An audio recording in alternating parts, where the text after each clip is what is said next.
the AI on that, it was able to kind of produce such vivid, strange imagery, because Mars itself, I think, is so much more complex and so much more deep and varied than we imagine it is. Okay, so one more cool feature about the Perseverance rover is that it can also act as a scientist. The rover can look at the environment around it, look at all the rocks and say, hey, this rock over there looks really cool. Let me image it, use my laser to zap it and figure out what's under that surface, send all of that data back to the scientists. So it allows us to essentially have scientists on Mars making decisions without having humans in the loop here on the ground. I think, to me, the idea of space is a bit overwhelming and awe-inspiring. Just the idea of listening to a piece of music and we go somewhere else, our lives change. You know, it's a mirror to this other idea of space and space exploration, and letting the imagery of these other worlds, these unknown places with this music, I think has been really satisfying to me. In the air.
welcome back to the International Space Station Flight Control Room. The MS-16 Soyuz is currently still docked to the Russian Poisk module of the International Space Station, but not for long.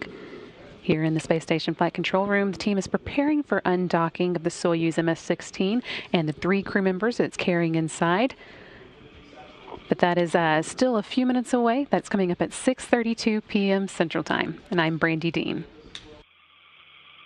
NASA's Expedition 63 Commander Chris Cassidy, along with Soyuz Commander Anatoly Ivanishin and flight engineer Ivan Wagner, both of Roscosmos, closed hatches between the rest of the International Space Station at 3:24 p.m. Central.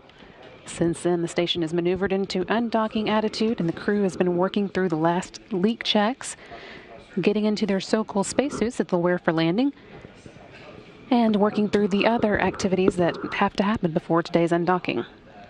Despite a slight delay in the hatch closing, while the crew did some troubleshooting with a video camera, all the work since then has gone pretty smoothly, and we're now standing by for the Soyuz's undocking, again scheduled for 6:32 p.m. Central Time, coming up in just 31 minutes.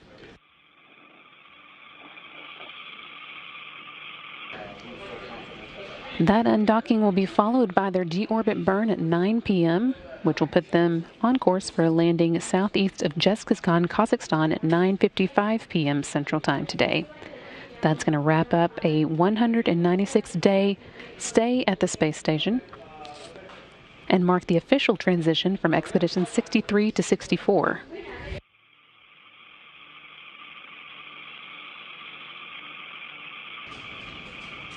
As Expedition 63 Commander Chris Cassidy transferred authority to Expedition 64 Commander Sergei Ryzhikov ceremonially on Tuesday, but that won't be official until they undock. It's still Expedition 63 until the Soyuz MS-16 has left the space station. And it was a very busy and historic mission. Over the course of those 196 days, the crew welcomed 5 visiting vehicles, including the first commercial vehicle to deliver crew members to the space station, the SpaceX Dragon, with NASA astronauts Bob Behnken and Doug Hurley on board.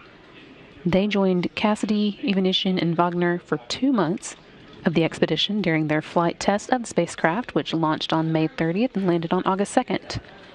Other than that, the 3 astronauts have been on their own, except for about a week at the very beginning of their stay in space, before they relieved the Expedition 62 crew members, Andrew Morgan, Jessica Meir, and Oleg Skropochka, and also for the past week when they've been handing over to their own relief.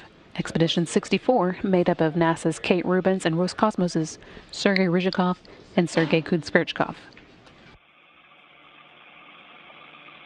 Irkut, the next measurement. In addition to all those spacecraft carrying people on board, they saw the arrival and departure of a number of cargo vehicles as well. They were on hand to say goodbye to Russian Progress 74 and Northrop Grumman Cygnus 13, and to greet their replacements, Progress 76 and Cygnus 14. They were also present for both the arrival and departure of the Japan Aerospace Exploration Vehicles HTV, or Exploration Agency